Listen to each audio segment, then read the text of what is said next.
I'm Matthew Buckley Smith, and you're listening to Slee Rickets. If this is your first time listening, then welcome. Slee Rickets is the most popular poetry podcast in America.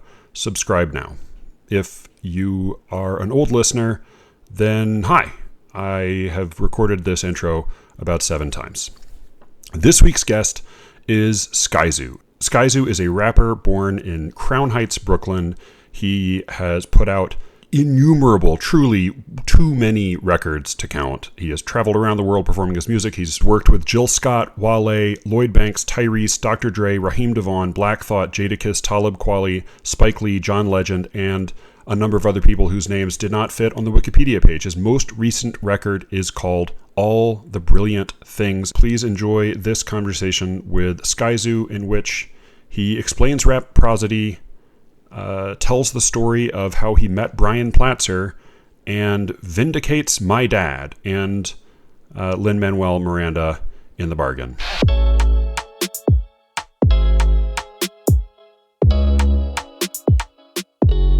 You know, the structure of it is usually 16 lines, right? Which we call bars. So 16 bars. So everything with a bar is counted in a 4-count beat. So if I say, "To whom it may concern, don't let this happen to you," that's 1 bar, you know? As true as what you heard, they want this back like a loop. That's 2 bars, you know? So it goes like that. But it's poetry, you know, to get right back to where we started, what you asked. It's poetry, 100%, you know? And that's where the thread comes from, where there's a mutual respect with poets and MCs. There's never been a clashing between us. You know, back when hip hop was looked at as something that would die in 5 years. Oh, this is junk music. It's going to be dead in 5 years. This is what was said about us back in the early 80s. Yeah. The one group that always respected us was the poets, because they we just had a beat behind us. We had a DJ with 2 turntables and 2 exact copies of the same record, scratching and cutting and bringing the loop back over and over. So instead of it being a 4-bar loop at the intro of Chic Good Times or something like that, you could turn that 4-bar loop, which is maybe about 8 to 12 seconds, you could turn that into a 4-minute piece by just cutting back and forth. And that's where it all came from. So the poets always respected us and saluted us, and same obviously because we just came from them. Yeah, I mean, what you're describing with the 4-beat lines, which is, you said 16 bars is a typical verse. I know there's some variation, verse, yeah, which is sort of made up, which, I mean, to me, I hear that as tetrameter, quatrain. Tetrameter being 4 beats, and then quatrains being 4 lines, and that's like a very conventional poetic structure, but it's just like, it's slightly different vocabulary for it. Part of what, you know, I was talking to Brian some about this, and I wonder, you know, with that as the kind of the baseline, I think in like older traditional English poetry, that would be like the pentameter line would be kind of that very standard measure that everybody recognizes and everybody builds from. When you compose, do you, outside of that, you know, those those sort of 4-line sections, you know, 4 bar sections per verse, are you thinking, do you have designs when it comes to, you know, a specific rhyme scheme, specific internal rhyme or assonance outside of those end rhymes? Or is that improvisation within that kind of set of conventions? It depends on the moment. Sure. You know, a lot of times I'm writing, and the flow, what we call the flow, has nothing to do with the actual lyricism, has nothing to do with the writing. It's all about the sound and how you say whatever it is that you're saying. So that's the part where your words become the music, right? Because your voice almost becomes an instrument. So I could say I'm doing this interview right now on lyricism. Yeah. I could say I'm doing this interview right now on lyricism. Sure. That's the flow. That's how it changes. And I could say the same line 1,000 different ways based on the flow. I could have 1,000 different flows. I could say, I'm doing this right now on lyricism. You know, like there's so many different ways that I can create the flow. So a lot of times when you hear the beat as a writer, the beat will predict the flow for you. Like you'll hear the beat and you'll say, okay, when you're writing you'll come with a certain pocket. That's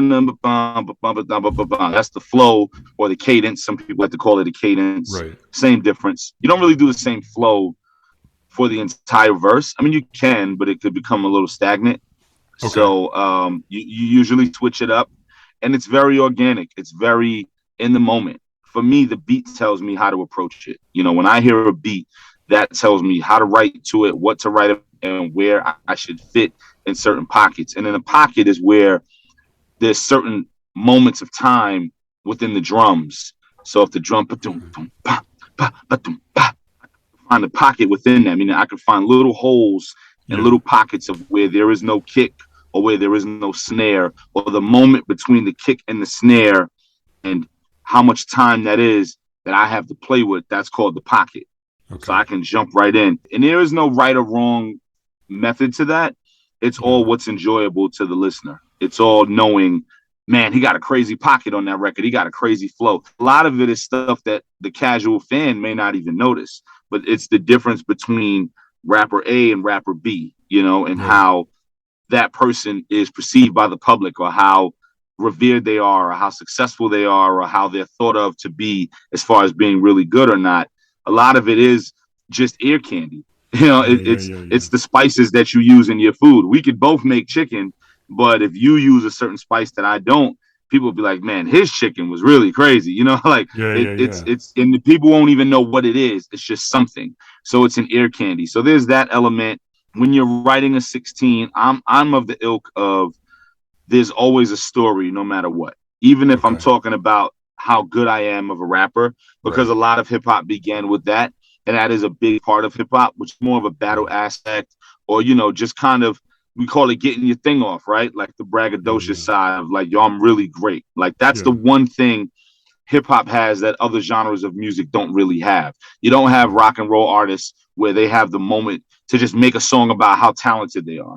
You don't have R&B artists and blues artists making a song just about how talented they are. It's always a love song or whatever they're going through. Hip hop is the one genre where we do all of those things, and we can take a moment to make a song solely about how talented we are, solely about how great we are, or how good we are on the mic, and how superior we are over everyone else around us.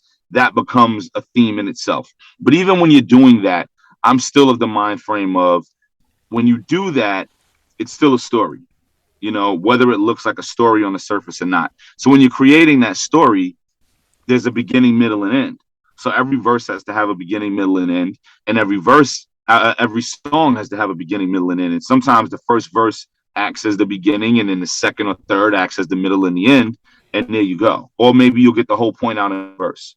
But there's still this, okay, I'm going to start here, and by the end of it, I'm going to end here. Now, and you're locating this tradition of bragging. I was thinking, even just a minute ago, I was listening to, you have a song on a recent record called Humble Brag that seems to sort of play with that convention a little bit, you know, with some tension and irony. But you're locating that in the origin of that tradition in battle rap. Would you, just for my sort of, you know, rap ignorant audience, would you provide some context for what, like, how that creates this tradition? Yeah, battle rap, the best way to look at battle rap is to look at it as boxing. Okay. You know, it's one-on-one. You're trying to kill each other. But at the end of it, it's okay. You may give a hug. You may dap each other up. You may salute each other and say, man, you did your thing in the ring tonight. Nah, you did your thing in the ring. When you hit me in the ribs and you came with that uppercut, man, that was rough. You know, like, but in the moment, you think these guys are trying to literally take each other's heads off. You know, they're literally going for blood in a sense. That's battle rap. Battle rap is, you'll hear some of the most outlandish, some of the most extreme, some of the most vulgar content, because the idea is to literally be a warrior. Yeah. It's combat. It's literally being a warrior of, I'm taking your head off. No, I'm taking your head off. And the point of it is just proving who's superior, who's better, more talented, who has it. And it's the same thing as boxing. That's why it's the best analogy you could use is, well, why do they sound like that? And why are they so aggressive and so angry and it's so vulgar and raw and harsh? That's boxing. Boxing's the same way, you know? And then at the end of it, you're like, but they just gave a hug. Same thing in battle rap. Some of the biggest battle rappers who go for each other's necks are fans of each other and friends, you know? Yeah. A perennial topic on the podcast is chess. We come back to, and even just watching like some of the real big chess competitions recently, I'm always surprised by at the end of a game when it's finished, the two players will talk in a very casual and friendly way, just going over the game together because it's they're combatants, but they're also technicians. So is battle rap always improvisational? Is it always freestyling, or is that No, it's come a long way from that. You know, back in the day, you know, when hip hop first started in the park, it was freestyling. You know, and freestyle in the traditional sense means you're just saying whatever comes to mind. Yeah. The definition of freestyle has changed and kind of adapted and all those types of things dramatically over the course of the past 40 plus years, or however long hip hop has been around, 45 years, whatever it may be. Now it's just something that you've never heard, something that was just for this moment. So a lot of times when you see the word freestyle, whether it's someone on YouTube or you're watching a battle, URL stuff, which is a battle league, the letters URL. It's a very cool battle league for some of your viewers to watch. It's very raw. It's very vulgar, but it is very, very layered and complex in the thinking and the way the battle rappers are able to take something from here and make it mean this, but also make it come back to that. If you can get through how raw it is, which it's supposed to be because it's hip hop. If you can get through how raw it is, you will find some of the greatest poets in battle rap. And it's an absolute pleasure to watch. It's like watching boxing. You'll think these guys are going to fight each other afterwards, but they're not. You'll hear them talk about each other's kids, each other's mothers, each other's everything, each other's wives. But at the end of it, they'll give a dap, give a hug, and they know it was just a battle. But going back to the question, you know, it started as freestyling. The DJ and then the guy on the mic is controlling the crowd, and I'm here to say that the party's all right, and everybody's here till the break of night. And then somebody else will come on and be like, man, I could say something cooler than that to get the crowd to go ooh and ah. Man, he thought he was best on the mic, but I'm the reason everybody's here, right? And then, and everybody laughs. And, you know, this is kind of like early 80s stuff. And then it kind of grew into writing something specifically for that moment. So you may go on YouTube and see somebody freestyling on the radio, or, you know, a video of somebody freestyling on the radio or something like that, or in a battle. 9 times out of 10, that's not off the top of the head. And you can tell a lot of times by how extreme it is, how advanced it is, and how there's never any real moments of messing up. Right. And you're like, oh, that's not a freestyle. That's not off the head. At that point, we call it off the head or off the top. Meaning it's just off the top of your head. It's the first thing to come to your mind. Nothing's pre-written. And you can hear someone and say, yeah, that's not off the top. That's written because it's too exact. It's too memorized. There's no stumble. There's no break. There's no pause for a moment to think. And you're like, whoa. That's not a freestyle. Now, there are a few people who can do that. There are a few battle rappers who can do that, and a few rappers in general who are really, really, really good at freestyling off the top and making it seem like something that was written because they're just so great with it. You know, like Supernatural is probably one of the greatest ever. You know, there's a lot of people out there. You can look him up. He's an older guy who's been around forever, and he literally can freestyle for 24 hours straight type thing. You know what I mean? And it be off the top, and it makes sense. And when you look at poetry, you got a guy who can do that. That's a poet, without a doubt. That's a poet. You know what I mean? That's somebody who is extremely advanced, you know. So I have a rule that I gave myself. If you ever see me or hear me rather on the radio, if you see a video of me on YouTube freestyling on a radio show, I always go off the top, always, because that's just me being a connoisseur of lyricism and the culture and the art of lyricism. I refuse to write something for the radio freestyles. I'd rather just go off the top. So if you YouTube Skyzoo freestyle, you'll see me on Sway in the Morning, you'll see me on Static Selector, you'll see me on Tony Touch, all these different things.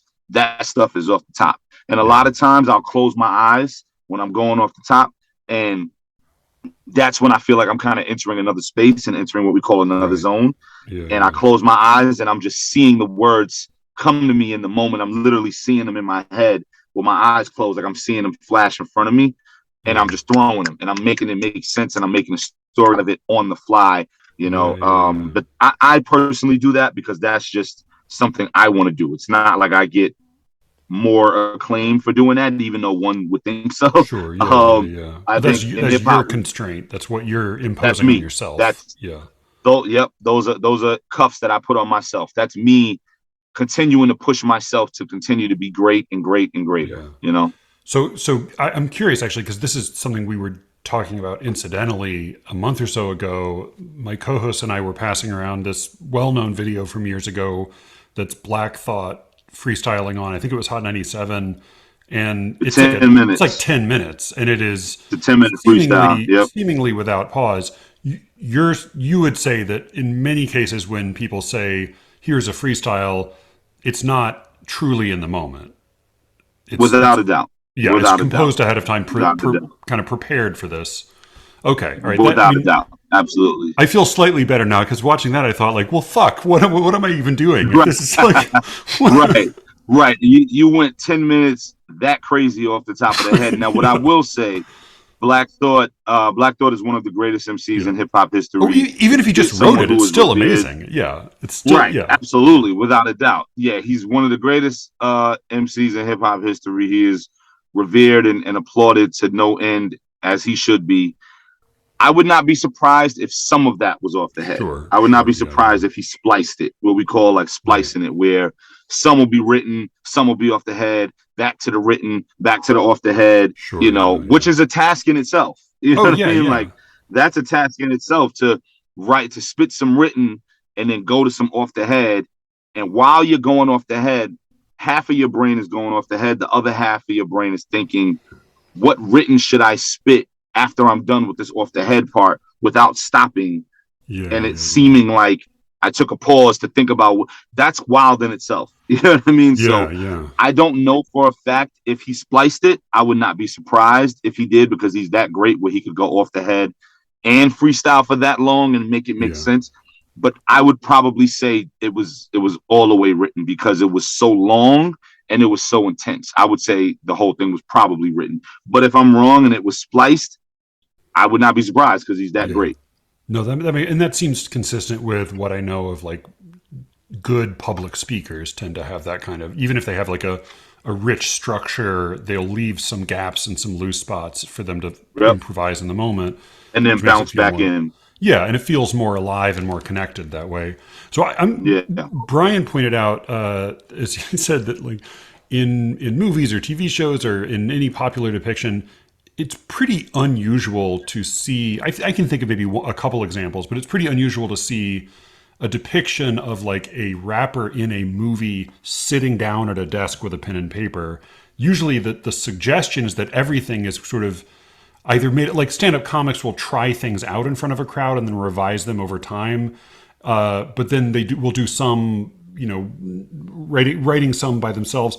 His question was sort of when you're composing, not like freestyle spots for the radio, but when you're composing something for a song to be recorded, how does that composition process work? Like how much of that is playing with things in a moment of recording or testing things out over time in front of an audience or actually sitting down with a pen and paper? A lot of people will write verses, try them out on stage or whatever it is and see the reaction and then go put it on a record, which is fine. I personally don't do that. When I write, 99% of my stuff is story driven. So I'm here to put together a story and tell a story, and I know I want to go with it. And I'm just going to roll the dice and when I put it on the album and see if the crowd loves it or not, because I know the story that I'm trying to tell for the moment and for my legacy and my catalog. So I don't really like write pieces and then use it at the crowd on stage and see if they react right. And if they don't react right, I won't use it. I don't really do that, but that's just me. And there's nothing wrong with people who do go about it that way. Excuse me. For me, I sit down and first of all, I write everything on the spot. I never write just, okay, I'm on the plane. Let me do some writing for this album. Okay. So wait, when you say you write everything on the spot, what does that mean? Like on what spot? What do you? At the studio when I'm about to record. Oh, you write it like right beforehand. Mm-hmm. Absolutely. Okay, so it's not improvised, but it is sort of, there is the pressure to produce it in that moment. Absolutely. So Absolutely. I'm the reason why I do that, and again, this is just me, right? There's a lot of people who sit home and write, and they'll write their whole album at home, then they'll go to the studio for 3 days right, and record the whole album, 14 songs, because they were writing it for 3 months. yeah, Just yeah, some yeah, people sit at home, they sit in their backyard, or they sit in their living room or their bedroom, and they write. They say, okay, it's time for me to write some rhymes. It's time for me to write this album, and they write it, and then they go to the studio 3 days later and record it. I don't do that personally because for me, I feel like when you're writing, there's this excitement about what you just wrote, no matter what the concept is.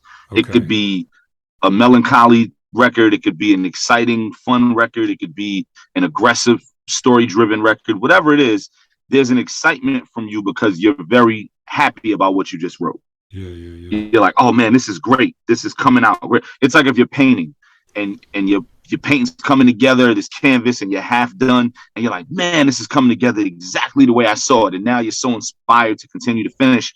For me, when I write a record, I write a song or a verse, that energy and that excitement, I don't want to have to put it in a bottle and wait 3 days to open it up. okay, You know what I mean? Because I have to capture that on the mic. So in the moment when I'm writing and this verse or this song is coming out really crazy, oh man, I'm going to the studio in 2 days. I can't wait to go lay this down. right, So now all that excitement that had me so inspired because I'm so happy with what I wrote, I yeah, have to put it in a bottle, close it, put it in a drawer, and then I have to take that bottle with me to the studio, open right, it up, and hope it's preserved and comes out the exact same way. I don't like to do that. yeah, So yeah, I like yeah, to write on the spot, what I call on the spot, meaning in the studio. Hey, we got a studio session today from 12 to 8. Okay, great. I'm going to get there at 12 o'clock, turn the beat on, start writing. Usually takes me about an hour to write a whole song. Takes me about 20 minutes to write 16 bars.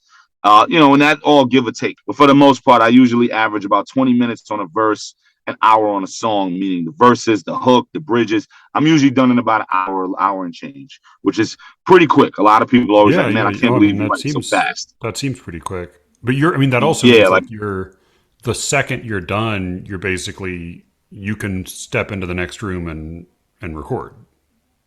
right, Like you're, exactly. I'm yeah, I'm right in the booth and I'm right in the booth and knocking it down. So for me, I like that because that emotion and that excitement is there, and that energy and that flow, all of that is there. I don't have to bottle it and hope it's the same later. But again, that's my method.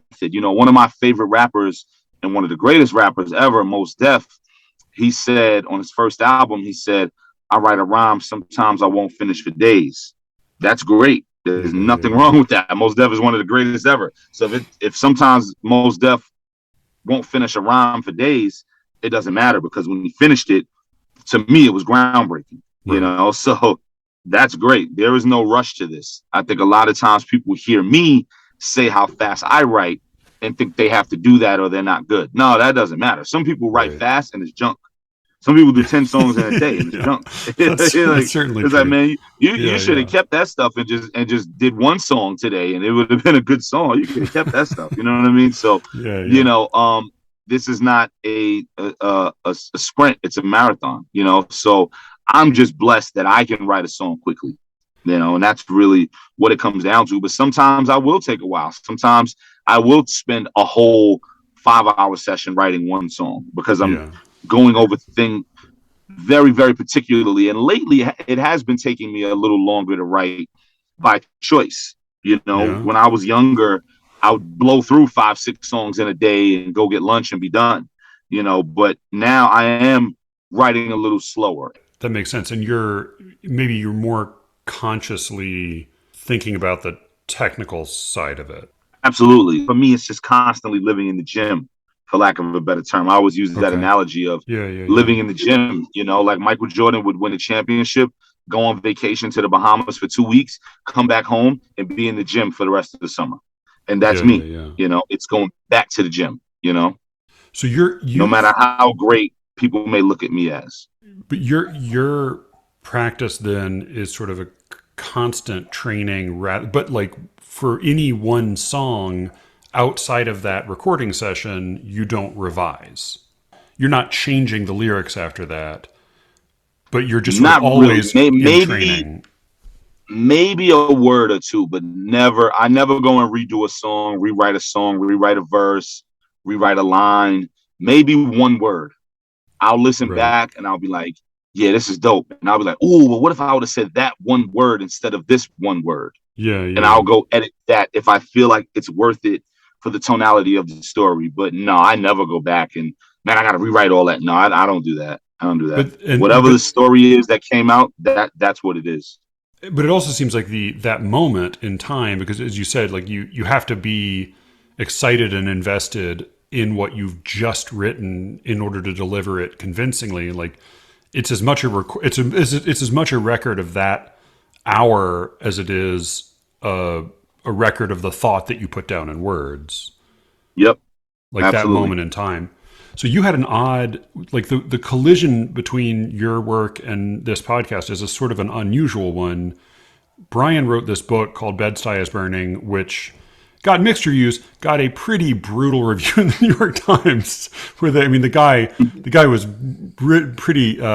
pretty merciless to it, and basically said that it was a book that was it was a book sympathizing with gentrifiers, and he had few nice words for Brian. You happened on this book, and then you ended up writing a song. Would you tell listeners about that? Because they have not heard that story yet. Yeah, so I became aware of Brian through his book Bed-Stuy is Burning, and I was already intrigued off of the cover and the title because I'm from Bed-Stuy. Yeah. So when I saw the title, I was like, wow, what is this?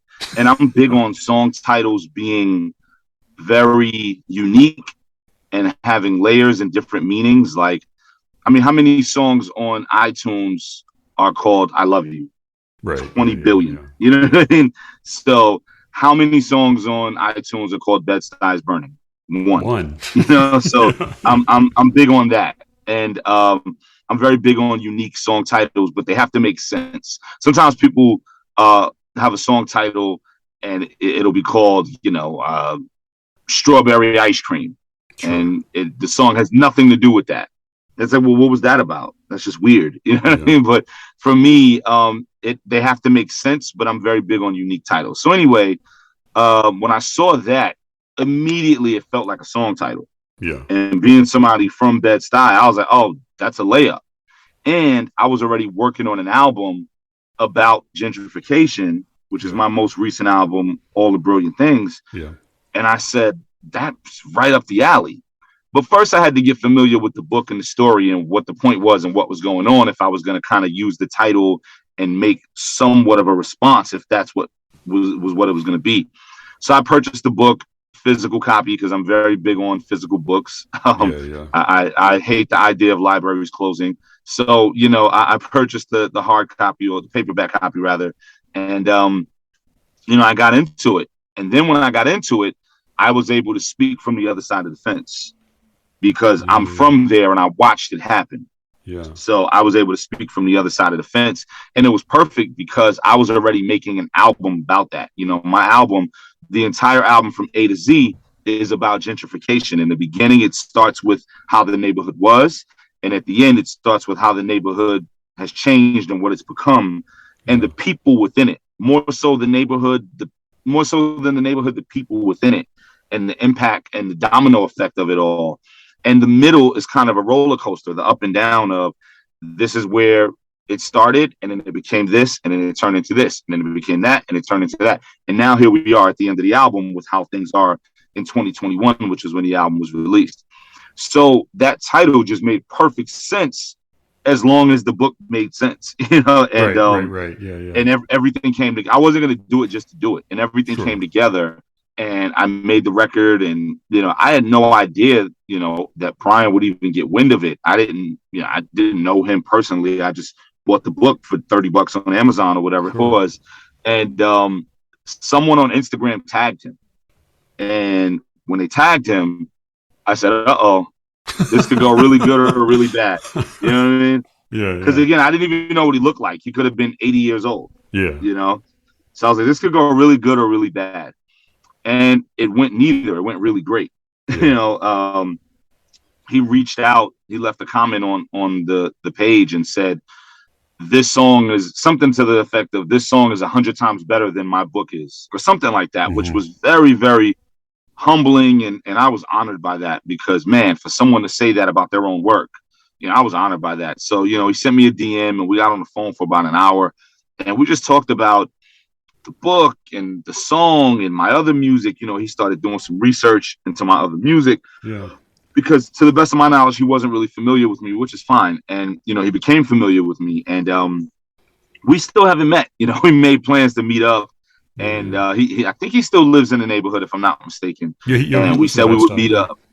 Yeah, and we said we would meet up and, have coffee or something one day. I got to reach back out to him and see if we can get that going. We haven't met face to face, but we kicked it on the phone for about an hour, and it was dope, man. And again, for someone to say that about their own work is beyond humbling, because I don't know many people who would say that, who would say, man, your interpretation of what I did is 100 times better than what I did. I don't know many creatives who would say that. So I was humbled and honored, and the book is awesome. And, it is the other side of the fence. It is the other perspective. So it's easy to not be into it. It's easy to be against it. And I get that, because I'm someone who has fought against gentrification for a very long time, because I'm from the neighborhood. So I watched what happened. And for the record, for people out there listening who may not understand where the kind of fire comes from for all of us who are from the neighborhoods, it's not about people moving in who don't look like us. We don't have a problem with that. Come enjoy the neighborhood. Yeah. Come enjoy why we love it, right? Why there's been so many movies and Jordan sneakers and T-shirts about Bed-Stuy or whatever neighborhood it is. It could be anywhere in America. What it is what happens to the neighborhood once everyone moves in, and how we are forced to leave the neighborhood. That's what it comes down to. It's, man, you got this family, this husband and wife who may be in their 70s, and they've owned this store on this corner for 50 years. And that store has served the community, and that store has had no trouble, and that store has made sure people had something to eat, and has taken care of the community, and has given back and funded block parties and given away, school supplies or whatever it may be for decades. And now you want to tear it down and get rid of it and open a wine bar. Yeah. That's wild. That's what it comes down to, because those types of stores are why people want to move to the neighborhood, because when they come visit or they see it in a Spike Lee movie, they say, that's cool, man. That's cool. You got the old man running the store, and you got the little kids going to the bodega, and then you got the girl going to the pizza shop. That's really cool, man. I want to live in that. And the block parties and sitting on the step and the guy coming outside playing the drums on a Sunday.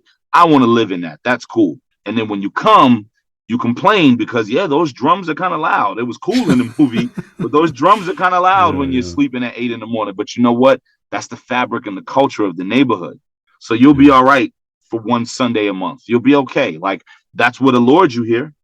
So how can you want to change it now? You knew what you were coming into. You knew the kids play loud outside. You knew we opened up the fire hydrant in the summer because there's no pool around or no clean pool around. So we're going to open the fire hydrant and get an empty soup can and play in the water, but you'll be fine because it was beautiful and do the right thing. It was awesome. Yeah. So here's the real life version of it, but we're going to take care of you. You'll be safe. You'll be fine in the neighborhood. Come enjoy it with us. This food is really great that we have at this mom and pop restaurant. The block party is really amazing. There's a guy who lives in the neighborhood. He's been there for 50 years and he sells nutcrackers now. And a nutcracker is a drink that he made in his house with liquor and Kool-Aid, and he put it in a bottle for $10. And that thing is really great. And you can't get that in any liquor store, but you can get it at the block party in Bed-Stuy, and you'll love it. Like, come enjoy the neighborhood instead of wiping and washing us away.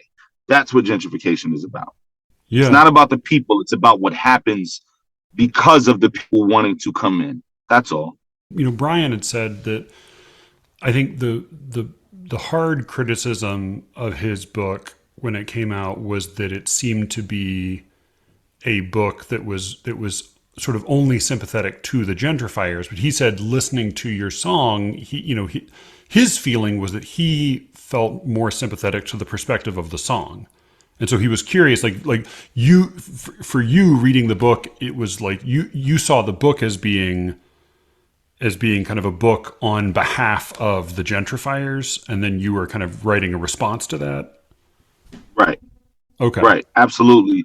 But not a scathing response, but I guess it is at times. But it's not a screw you guys suck, because that's not how we feel, you know, and that's why I went into the explanation that I just did. Yeah. It's not that at all. It's, here's what it is, man, and this is what happens when this isn't done right. This is, you know, it's great when you guys move in and buy a brownstone. What about the people that had to move out?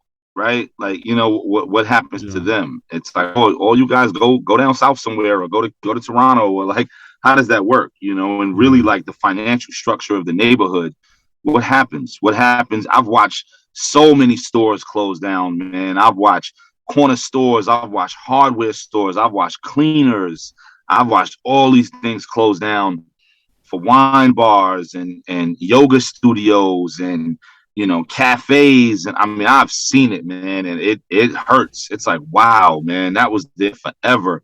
And then the way a lot of us get treated in the neighborhood, right? Like, there are times where I would walk my dog and there'll be someone new in the neighborhood walking their dog, and we're crossing by. So you do the nod or the hello, and they don't even acknowledge you, because in their mind, you won't be here in a few years. So they're just waiting you out, right? It's like, yo, we're just waiting you out, man. I know you live downstairs on the second floor. I'm just waiting you out. And then you'll be gone in 3 years when this rent continues to escalate. And we'll take all of this. And soon, none of you guys will be in the neighborhood. It'll just be us, the new Brooklyn. And that's where the anger comes from. It's right. It's not about the people coming in. It's about everything that's forced out. That goes around it. Absolutely.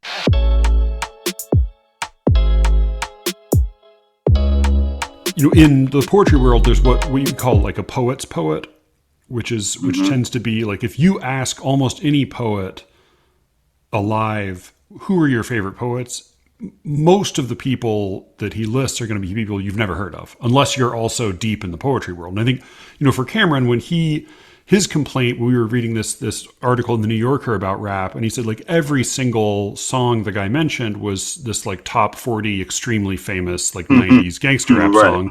And he's like, Cameron was saying like, well, here, all of my favorite rappers are people that like I'd never heard of. And so I was wondering, like, if you, like, one of the things that I find very frustrating at like a family party or something is like, you know, like a well-intentioned aunt or uncle or friend will say like, oh, I love poetry. Yeah, I love Maya Angelou or Billy Collins. And like, Maya Angelou and Billy Collins are fine, but like, boy, if you really like poetry, there's some really deep stuff you can get into. And it's like, there's like the 2 or 3 names that most people know who are not the most interesting poets to me. And I'm curious, like with rap, I suspect that it's similar, that like the very small number of like rapper names that most people would recognize may or may not be actually like the best rappers. But I'm curious, like, how do you see that? Or is that similar to poetry, or does that ring bells, or does that seem like a different kind of phenomenon? No, it's very true. It's very true, because you're talking about casual fans. Yeah. So the difference is, a lot of the people casual fans would say are the greatest, probably are the greatest, because they have been able to do both. They've been successful mainstream wise, and they've been great at the craft, that they kind of check all those boxes. Right. Most people are going to say Biggie. Most people are going to say Tupac. Most people are going to say Jay-Z, Nas. That's pretty much, you know, Eminem. That's the 5 that a lot of people run with.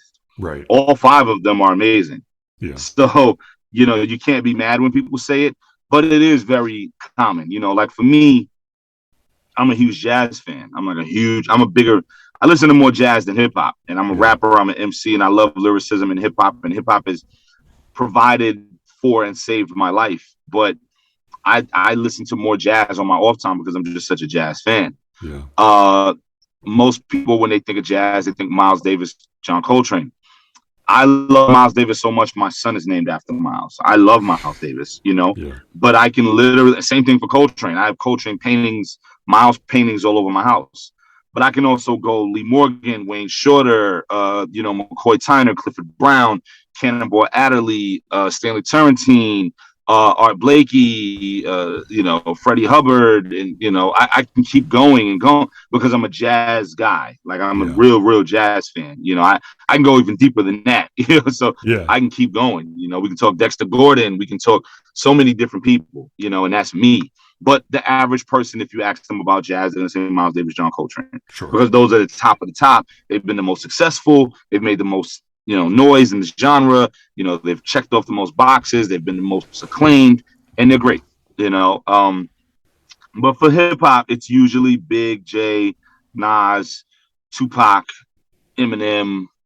Was that 5? Big J, Nas, Tupac, Eminem. It's usually some kind of culmination of those 5 guys. My favorites are those guys for sure. Like my favorites are Biggie, Jay-Z, Nas, Black Thought, Mos Def, Talib Kweli, Andre 3000. Those are my personal favorites, and a lot of those guys are on people's lists and a lot of them may not. Like when I say Mos Def, people always be like, really? I was like, yo, Mos Def is one of my favorite rappers ever. He's like top 2 to me, ever, without a doubt. Kweli, right up there, those are some of my favorite rappers ever. Black Thought, Black Thought's never put out a solo album. He's one of the greatest rappers ever to touch the pen and pad, but some people may forget that because he doesn't have a proper solo album. He just has a lot of group albums, so there's different layers to it. It's funny there. If you ask most American poets I know about Robert Frost, you get like a funny reaction, I think, because like he's one of the few names that most non-poets will recognize. But I find that the poets who really admire Frost, and I love Robert Frost, but poets who admire him tend to think of him as being a very different kind of poet than like your grandma who likes The Road Not Taken, which she probably thinks of as the road less traveled.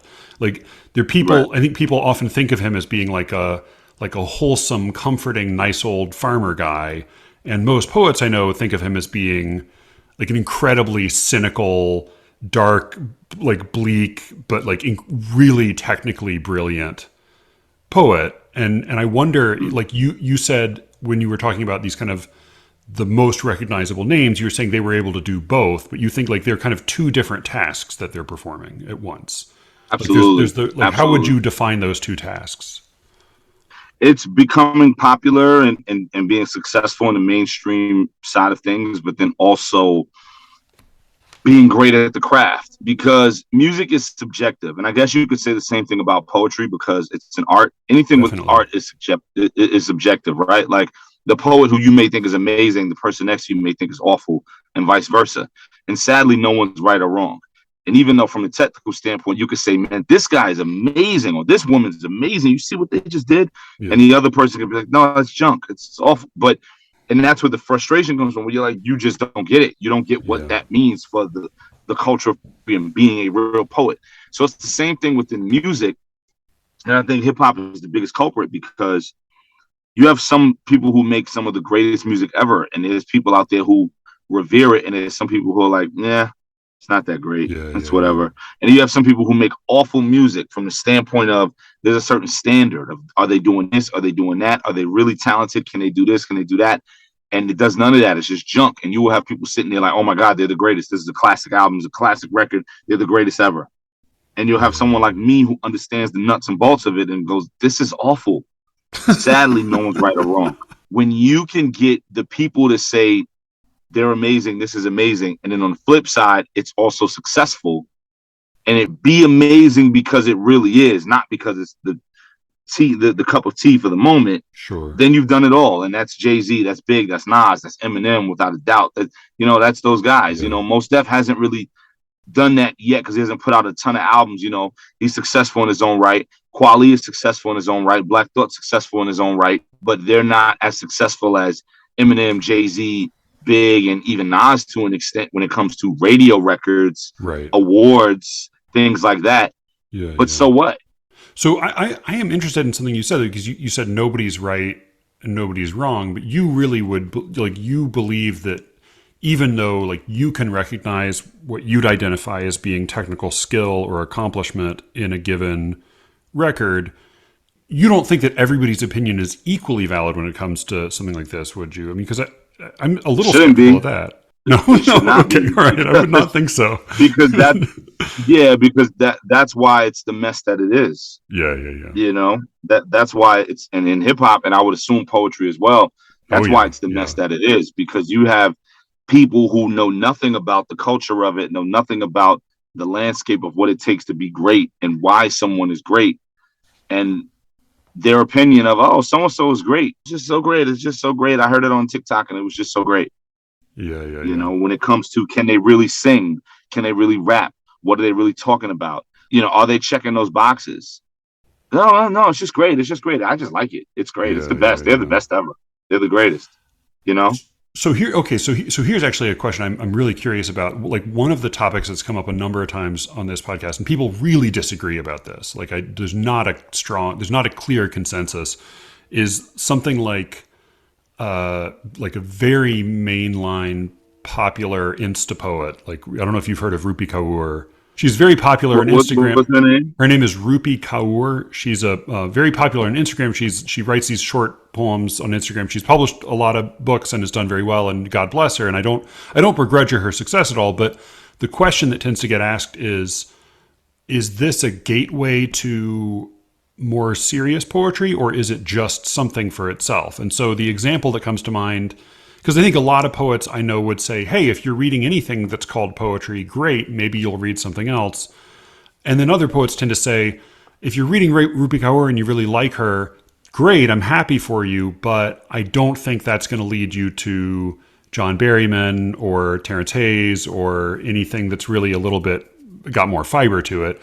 So an example that comes to mind is not to pick on my dad, who's a lovely and brilliant man. Like, the only hip hop he knows, you can probably guess, is Hamilton. What would you say to somebody whose only encounter with rap is Hamilton? What would you say about, like, maybe trying to welcome them towards something else beyond that? I'm not mad at that as a launch point at all. First off, if your first encounter with hip hop is Hamilton, that tells me probably what age demographic you're in, and that's fine.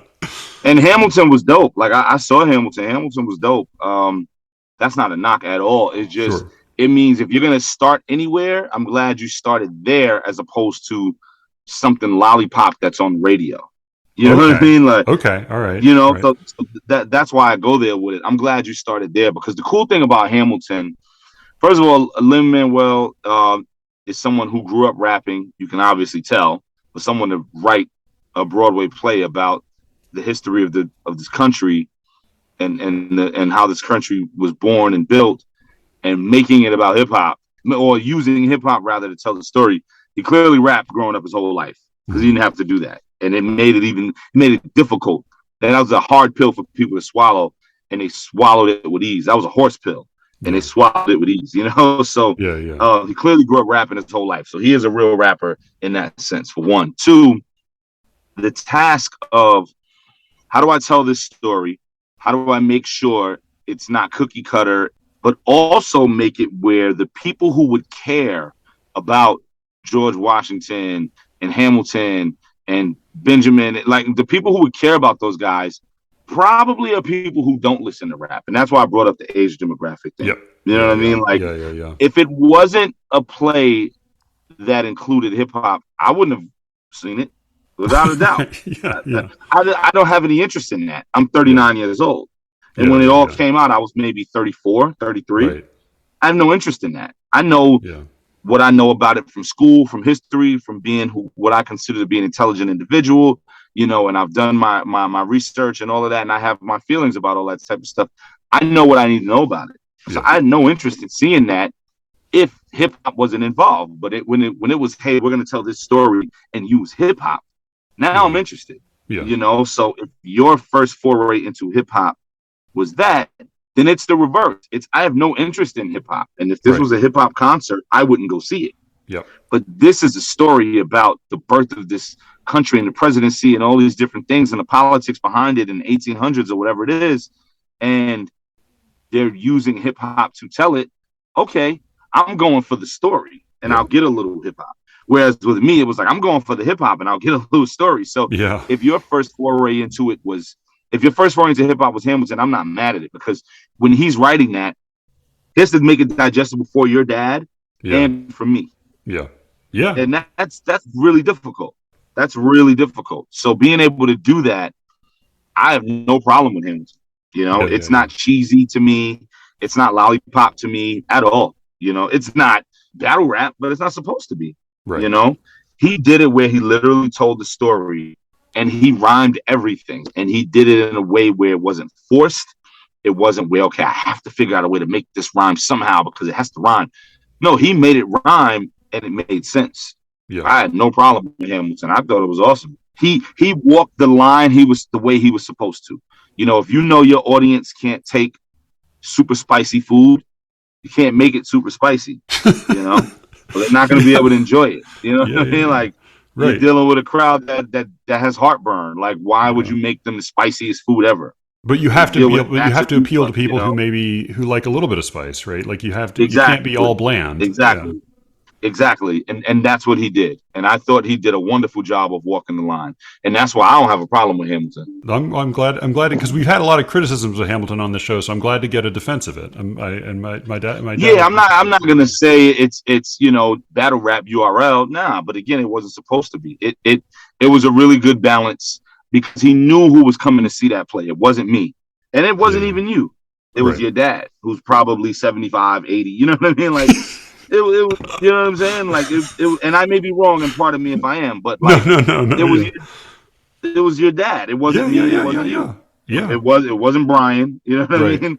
It was Brian's parents. You know what I mean? It's and true. Then it became all of a sudden there's 40-something-year-olds in the crowd, and 30-something-year-olds, and 20-something because they heard about this guy told this story about something we may not have any interest in because we already finished with that in school. But he did it using hip hop, and he did it kind of cool. Oh, snap. All right, let me check that out. And you check it out. You're like, that was all right. That wasn't bad. That was kind of cool.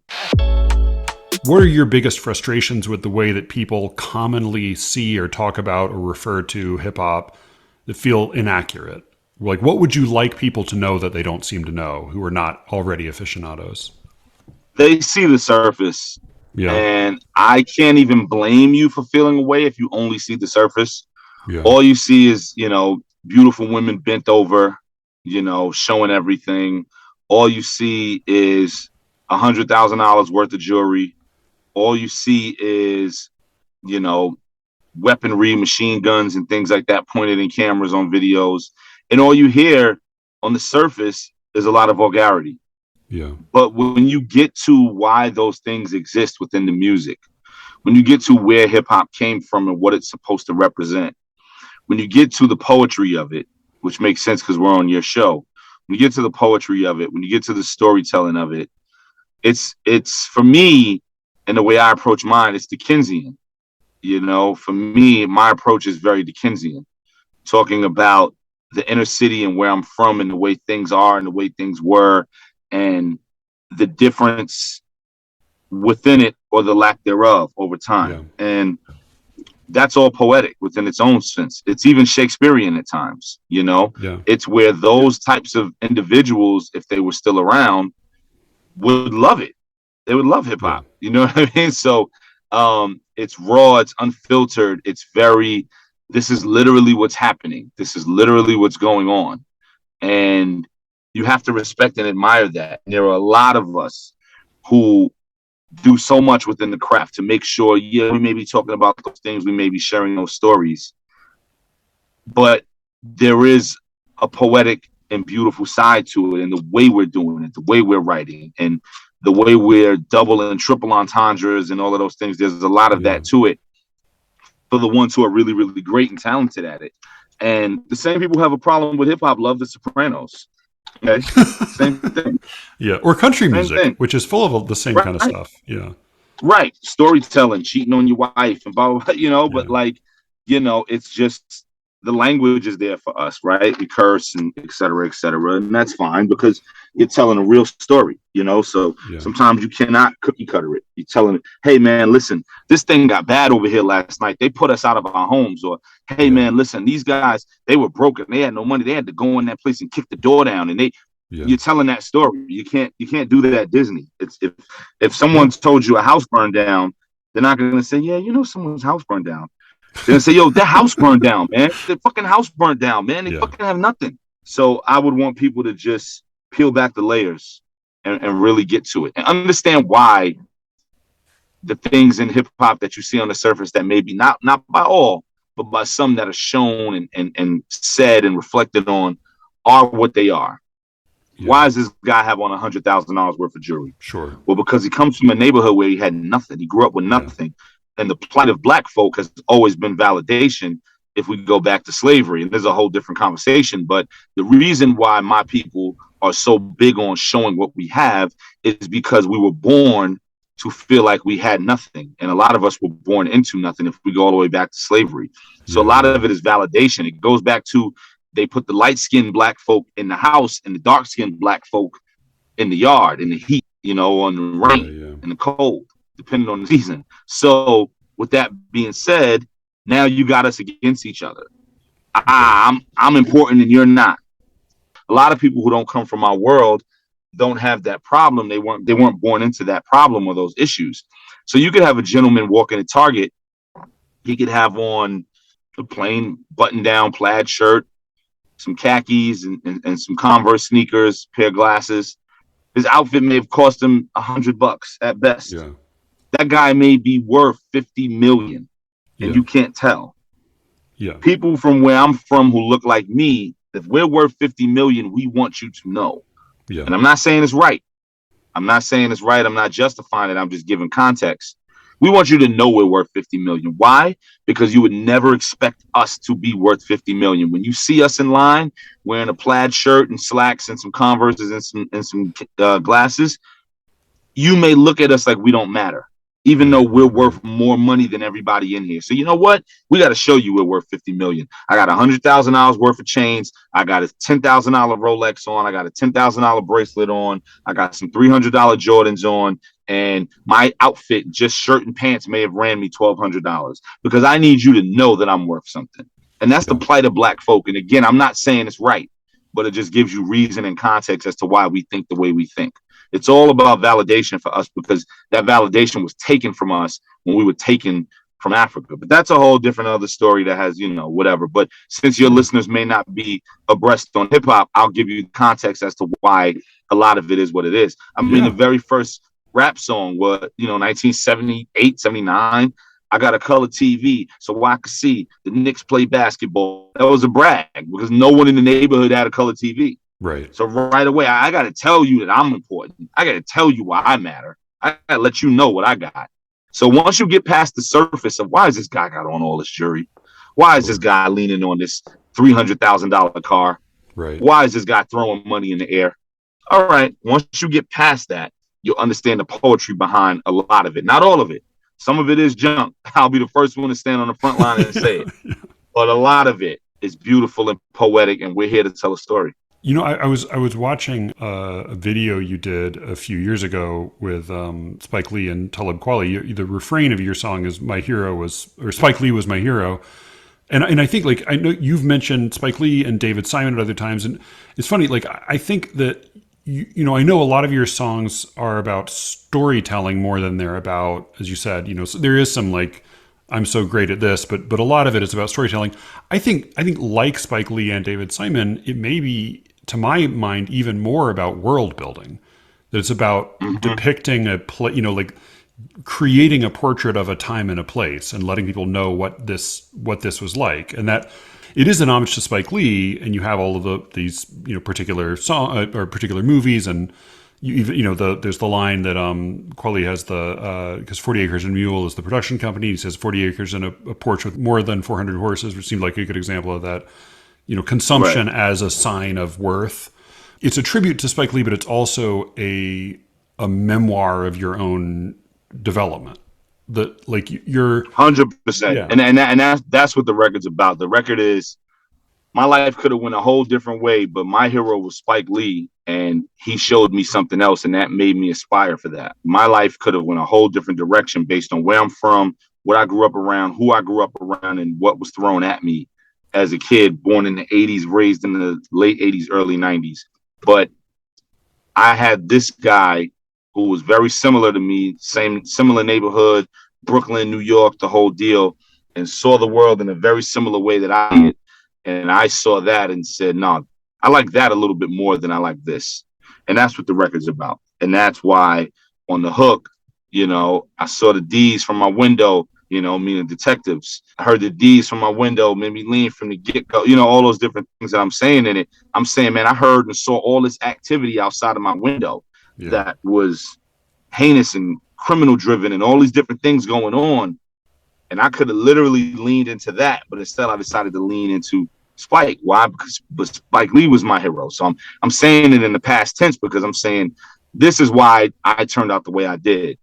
I saw this and this and this, and I was surrounded by all this, but Spike Lee was my hero. So that's the reason why these things didn't happen. And that does seem like a lot of hip hop is aspirational, as like both for the speaker and for those who might be listening. Like so many rap songs that I mean I don't know that many, but those that I know it does seem to be so often the theme is this is where I came from and this is where I am now. You can have a guy saying, I lived in the hood, my mother sent me to the store with food stamps and I'm eating government cereal and government peanut butter. And now look at me. I got the most beautiful girl in the world. My car is worth 80 grand. My watch is worth 10 grand. And I got 100 grand in a bag right here next to me. Who would have thought? Look at me. If you get that, you don't want that to be a secret. You should want it to be a secret from a safety standpoint. But when you're young and growing up, you don't want that turnaround to be a secret. You want the world to know. I'll ask you just a final short, binary question. My best friend asked me years ago in college. He's a poet as well, but he wanted to know, because I think poets tend to be obsessed with posterity. They tend to be obsessed with, most of the poets we read are dead. They've been dead for a long time, and we hope to be read after we're dead. But as an artist specifically, I know like your website doesn't say Skyzoo the rapper; it says Skyzoo the writer. That's your, that's how you identify yourself. If you had to choose between being celebrated in your lifetime for your art as an artist and then being forgotten after death versus being unknown in your lifetime and then celebrated after your death, which would you choose? That's tough, but I probably would go with the latter of unknown in my lifetime, celebrated afterwards. Sucks because, getting your flowers when you're dead sucks because you can't smell them. But if my music can serve a purpose moving forward for the next 100 years, I mean, we listen to records from, you name it. We listen to, we're in 2022. There's records from 1922 that still matter, that still exist. Yeah. There's records from the 40s and 50s and 60s, whether it's Sinatra, whether it's Miles Davis and Coltrane and all those wonderful guys I mentioned, whether it's Nina Simone, whether it's, Pink Floyd. There's so many artists that their music matters now and will continue to matter.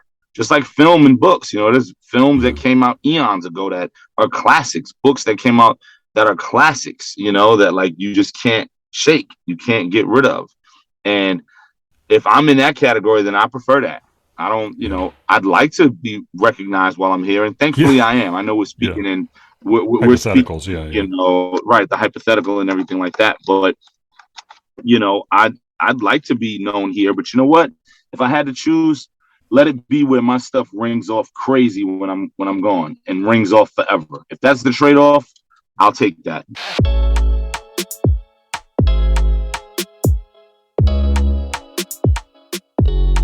That's the show for this week. You can find Skyzoo on Twitter at Skyzoo, Skyzoo, just like the two words.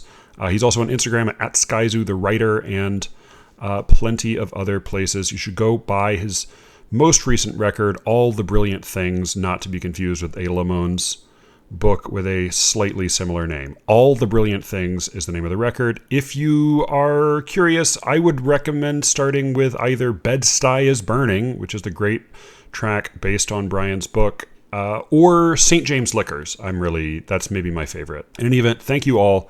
You can reach me, as always, at sleerickets@gmail.com. And with any luck, I will be speaking to you again very soon. Until then.